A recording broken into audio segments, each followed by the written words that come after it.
Саламатсыздар ма? Саламатсыз ба?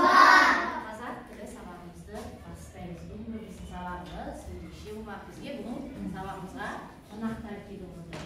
Бүгінгі біздің сабағымыздың тақырыбы записінің жекеше және көпше түрі.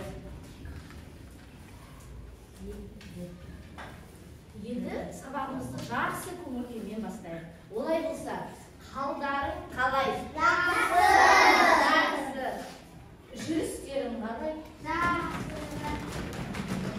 Жүгірістерің қалай? Ойнаған қалай? Көңіл күйің қалай? Жақсы. Осындай көңіл күймен жақсы сабағымызды бастайық. Жақсы, отыра қойыңыздар. Үйге берілген тапсырма қандай? Жаттығу. Так, бірінші топ. Аян оқи қой сабағын. Үйге берілген тапсырма отырамыз. Оқи қой. Тоқылдақ, тоқылдақтар, толғай, толғайлар, қарға, қарғалар, шымшықтар. Яғни үйде тапсырманы қалай орындау керек? Сіздерге жасырынған жасырынған сөздерді тауып, және оны қандай түрде жазу керек? Көпше және жекеше түрде. Так, айым, мына топ. тоқылдақ, тоқылдақтар, толғай, толғайлар, қарға, қарғалар, шымшықтар. Жақсы, дұрыс па? Так, жақсы, асылай.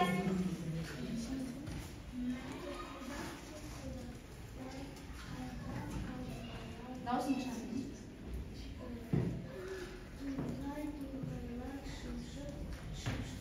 Жақсы, дұрыс па? Нұрасы, дұрыс па? Сенікі тоқылдақ. Жақсы, келесі мына топ. Нұрислам, үйге берген тапсырма оқи қой. Қарға, қарғалар, тоқылдақ, тоқылдақтар, шымшық, шымшықтар.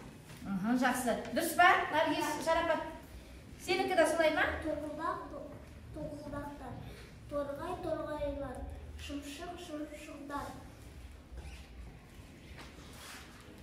Қарға, қарғалар. Қарға, қарғалар. Жақсы, дұрыс па? Так, жақсы, мына топ. Зайнап оқи қой. Оқи қой, дәптеріңді ашты. Қарға, қарғалар. Тоқылдақтар, Тоқылдақ. тоқылдақтар. Көпше түрде, жекеше түрде. Торғай, Көпше түрде. торғайлар. Торғайлар. Жақсы. Дұрыс па? Жақсы. Айта қой, Әбілмасыр.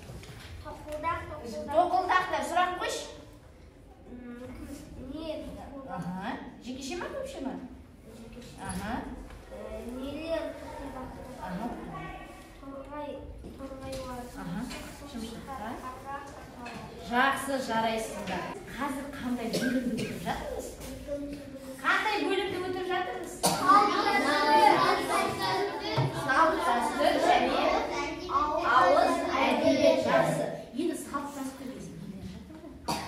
Тұсау кесу. Жақсы. Осы қазақтың қандай ұлттық ойындар бар?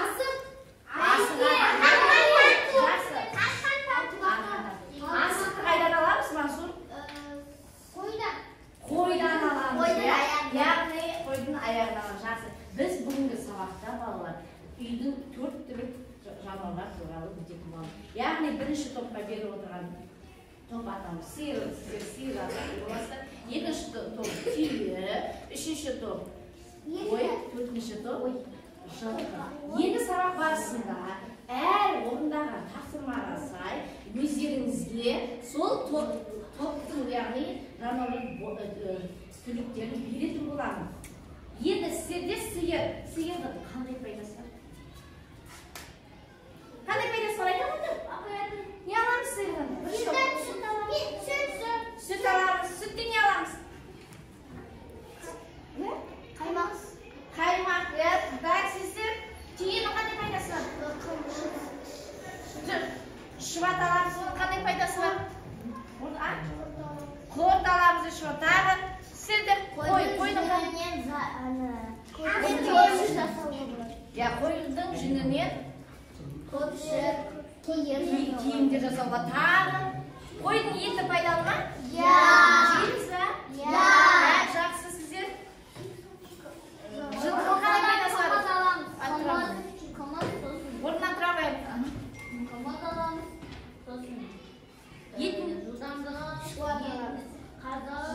Дұрыс, қымыз, қазы, осы біз жылқыдан алады екенбіз. Жақсы бала. Енді өткен тәртіпті еске түсірейік. Біз қазір өткен тәртіпті зат есім дегенімізге ережелерді еске түсірейік. Зат есім дегенімізге. Заттың атын білдіретін сөздерді зат есім дегеніміз. Зат есім қандай сұрақтарға жауап беріп? Зат есім қандай сұрақтарға жауап беріп? Кімдер, нелер жақсы. Зат есімнің екі түрі болады қандай?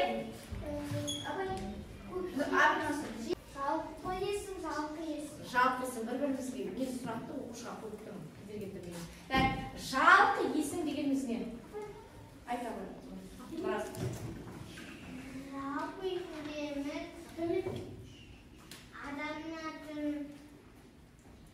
қаланың атын, жер, су аты. Жалпы есім қалай шығады? Жақсы. Жалпы есім дегеніміз жасын отыра ғой. Наргиз. Жалпы есім деген ол жануарларды. Жалпы есім. Кім айтады? Асыл айтады. Жалпы есімдерді жалпы есімдер деп атайды. Жалпы есім кіші әріппен жазылады. Жақсы. Жалпы есімдер.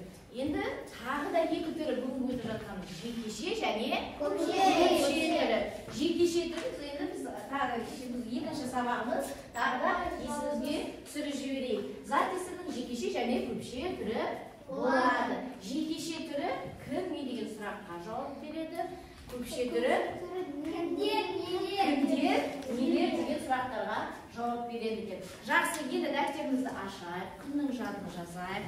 Енді бала оқулықта 45-ші жаттығуды қарайық. Оқылып, яғни бұл жерде біз тапсырманы ауызша орындайтын боламыз. Біздерде өлең берілген, иә? Оқиықшы. Құлын төлі биені, қойдың төлі қосына, мамын дебе белімін. Өлең туралы? Бота. Құлын. Сұрақ қойшы. Не? Жекеше түрі ме, көпше түрі ме? Жекеше. Так, үшінші топ. Екінші өлеңді оқи қояйық. Ады оқи қояйық. Бұзау төлі сиырдың, ұрыс құсы үйінің, ешкі төлі лаққа, шынағым сүйендің. Так, жақсы. Өлең сіздердің өлең жолдарыңызда не туралы айтылған? Бұзау туралы, жақсы. Так, келесі топ. Осы екінші өлеңнің ішінен зат есімді табайықшы. Бұзау. Сұрақ қой. Не бұзау? Жекеше ме, көпше ме? Жекеше. Тағы зат есімді. Сиыр. Бұзау тағы да табы. Ешкі. Сұрақ қой. Не ешкі? Жекеше ме, көпше ме? Жекеше түрі. Жақсы балалар. Енді олай болса, қазір дәптерімізді ашып, 46-шы жаттығуды орындайтын боламыз. Түйе төрт. Түліктің бірі ол сөлге көзімді, түйенің сүтінің шұбат жасылады. Жақсы. Не туралы мәтін? Түйе туралы. Енді мәтінді әдемі етіп, қатесіз көшіріп жазайық.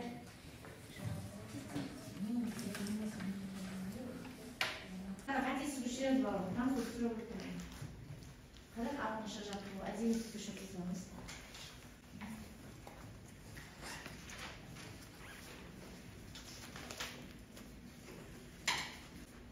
Зайнап, мен түсіріп тап өттерім.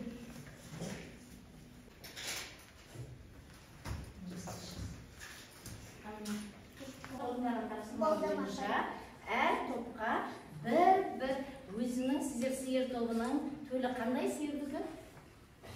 Төлі қандай Бұзау. Ендеше сіздерге әр орындағы тапсырмаға сай сіздерге төлін жинайтын боласыздар. Қайт тоқ, менің жинап келесі сіздерде түйе. Ботаны бүгін жинайтын боламыз. Сабақ соңында санаймыз. Қайт тоқ көп жат. Сіздер? Қой. Төлі қалай аталады?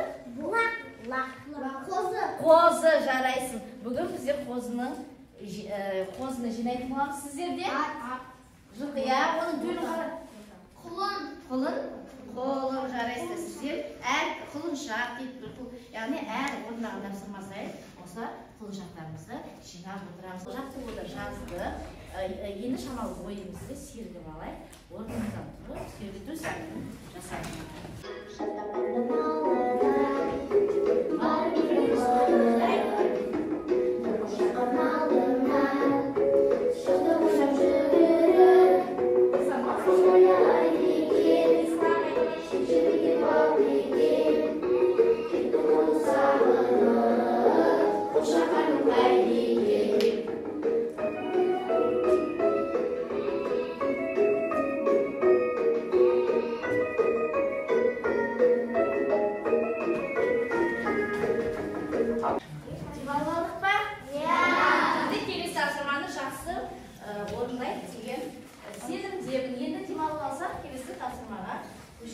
Яғни біздерге қазіргі берілетін тапсырма топтық жұмыс, яғни әр қайсымызға, әр топқа алдымызда тапсырмалар тұр, мен түсіндіріп өтейін, мұқият тыңдаңдар, сосын орындайтын боламыз. Топ ережесін сақтаймыз. Бірінші топ, яғни сиыр тобына семантикалық тақтаны толтырамыз. Яғни біздерге сөздер берілген, ол сөздің жалпы есімі, жекеше ме, көпше ме, соны табамыз. Бірінші топ сиыр тобы. Екінші түйе тобы. Сіздердің тапсырмаларыңыз тер деген көптік жалғау беріпті. Сол көптік жалғауда сіздер сөздер тауып бұлттың ішіне жазасыздар. Келесі топ түйе тобы. Қой тобының тапсырмасы сіздерде сөздер берілген. Сол сөздерді жекеше, көпше деп екіге топтастырамыз. Түсіндікті ме? Келесі төртінші жылқы тобы. Сіздерге суреттер берілген. Бірінші суретті бояп аламыз. Астына атауын жазамыз. Оны жекеше және көпше түрге атауын жазатын боламыз. Енді тапсырманы орындайық. Топтық ережені сақтаймыз. Топта барлығы бірге жұмыс жасайды.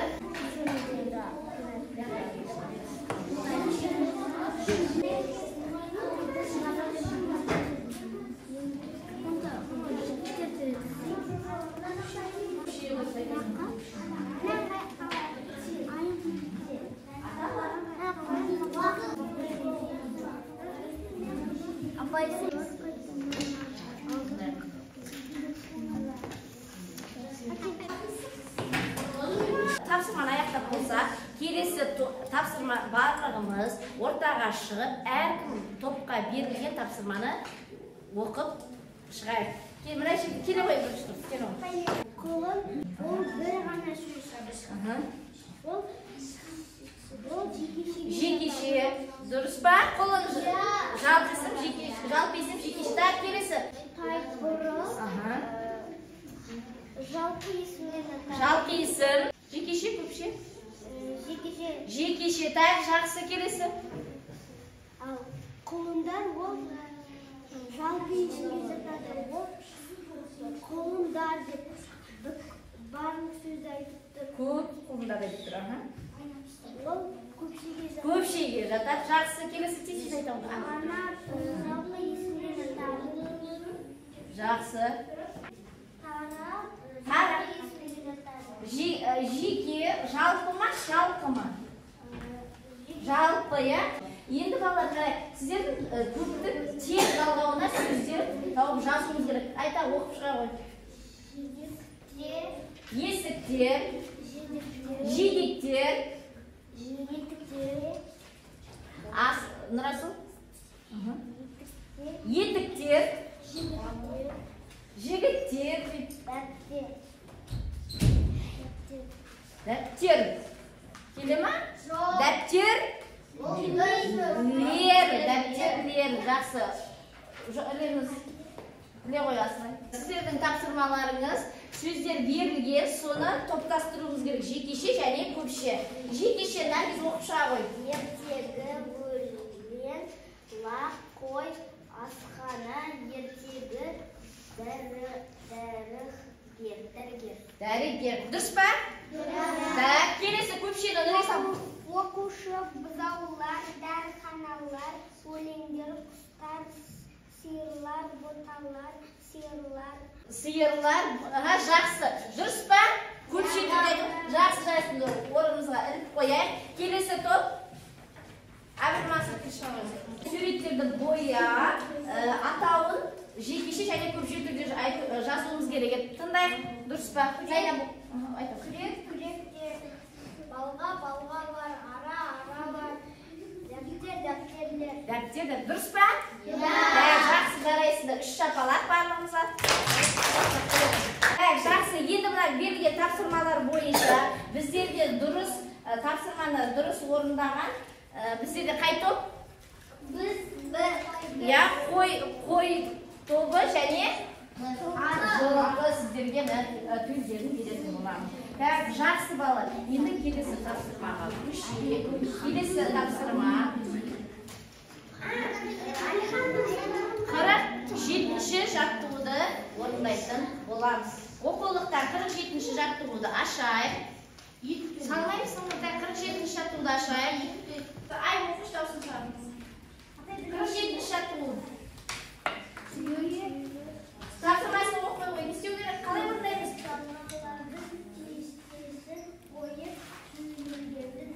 Сөйлемдерді жаз, яғни біздерге көптік жалғаулар келген, соны жазатын боламыз. Дәптерімізді ашайық, жазайық.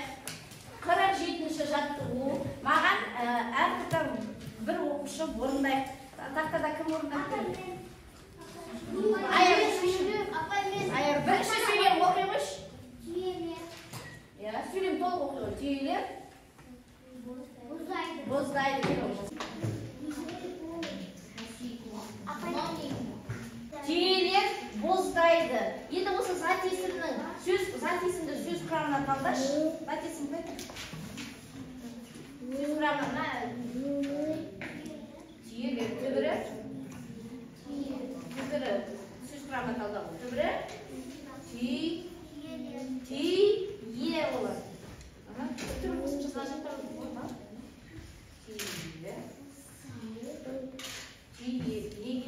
Келесі сөйлем, екінші сөйлем. Наргиз келе ғой.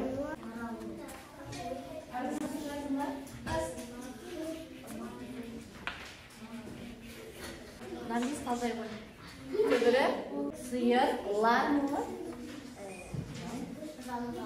Сиыр, лар, жалғау. Келесі.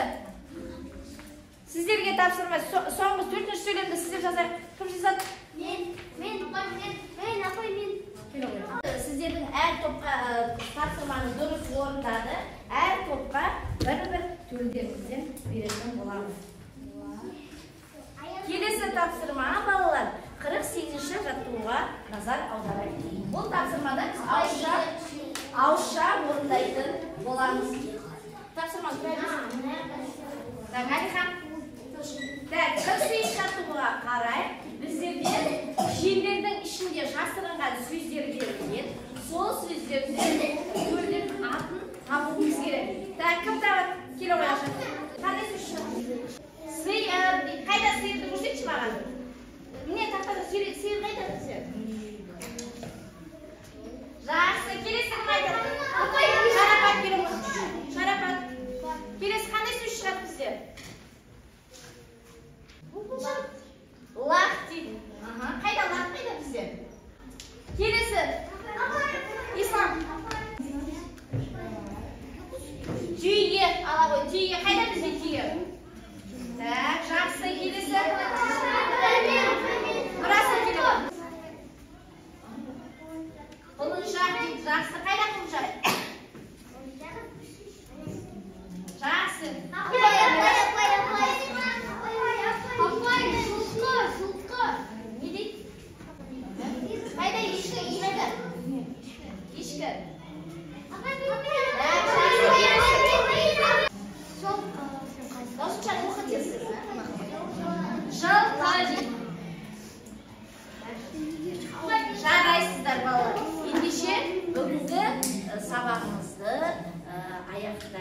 Енді балалар, сіздерде бірінші сиыр тобы неше рет төл жинадыңыздар? 2.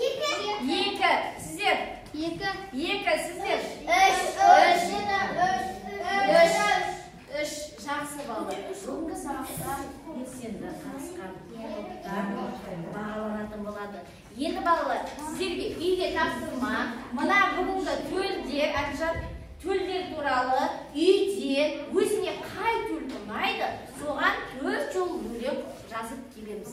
Бірінші сабақ түсінді болса, жасыл түсті таңдаймыз. Жоқ, апаймен әлі сұрағым бар десе, сары түсті. Отырамыз бәріміз. Ал жоқ, мен түсінбедім апай сабақты десеңіздер, қызыл түсті таңдаймыз.